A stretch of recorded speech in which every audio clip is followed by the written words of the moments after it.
Sveiki, su jumis sveikinasi Majus. Taigi, turiu tokią vieną, tokį susimastymą, tokią kliūtį sveikatos, tokios visos rutinos geros, kaip čia pasakyti, link.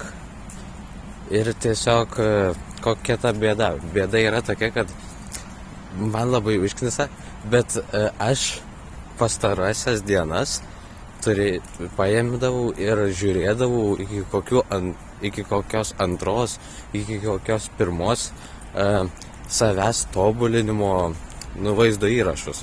Pavyzdžiui, ten tą Julian himself, kurį aš biškį reklamavau, paskui tiesiog kitus žmonės, paskui to pačiu Crypto zombie, jau čia su finansais susijusius. Ir paimdavau ir tuos tiesiog žiūrėdavau. Ir nežinau kaip pasakyti, bet tai nelabai yra sveika. Nors ir sveikas, nors ir jie normalūs yra žmonės, bet tiesiog iki antros žiūrėti tokius dalykus nelabai yra sveika. Reikia suprasti, kad disciplina eina ir į gerą, ir į blogąją pusę. Tai iš abiejų pusių reikia ją prižiūrėti, nes kas galiausiai svarbiausia yra, tai paimti ir vis tiek paimti ir miegoti laiku, turėti pakankamai miego naktį, o ne žiūrėti self-improvement vidosius.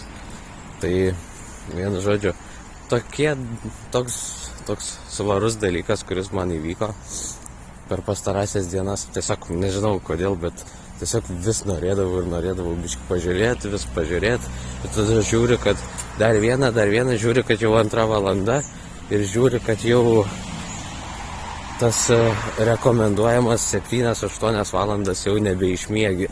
Tai vienu žodžiu, tiesiog supraskit, kad ir gerai darot, kad ir įdomius dalykus žiūrit, kad ir kurie nėra labai jau tokie blogi, nėra kokie brainrotai, bet vis tiek, disciplina eina į abidvi pusės.